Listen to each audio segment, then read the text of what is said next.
Un cadran équatorial permet de bien rendre compte de la course apparente du Soleil, de son lever à son coucher. Il comporte un arc de cercle, souvent un demi-cercle, parallèle à l'équateur terrestre. Un style est placé au centre du cercle et projette son ombre sur l'arc de cercle. Des graduations permettent une lecture de l'heure solaire.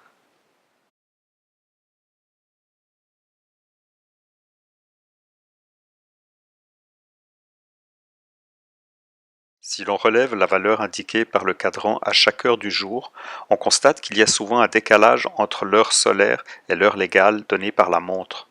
Ce décalage reste pratiquement constant au cours de la journée, mais varie d'une période de l'année à l'autre, sans compter le décalage supplémentaire d'une heure lorsque l'heure d'été est appliquée. Nous proposons ici une variante du cadran équatorial qui indique l'heure légale, moyennant une simple correction de la position du style. Le théorème de l'angle au centre affirme qu'un angle inscrit dans un cercle mesure la moitié de l'angle au centre interceptant le même arc.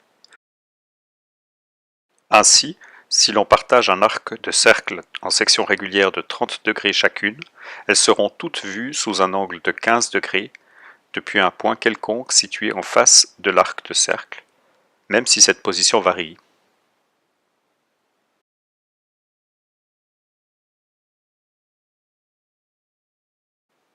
Partant de cette constatation, on peut construire un cadran équatorial spécial, dans lequel le style sera situé sur le cercle contenant l'arc du cadran et non plus en son milieu.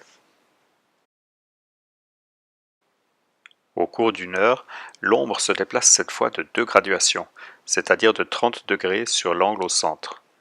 L'erreur entre heure solaire et heure légale est toujours observée.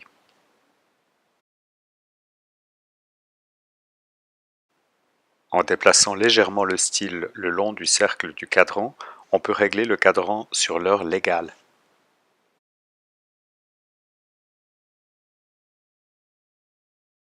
Un abaque permet de régler précisément le cadran en fonction de la date.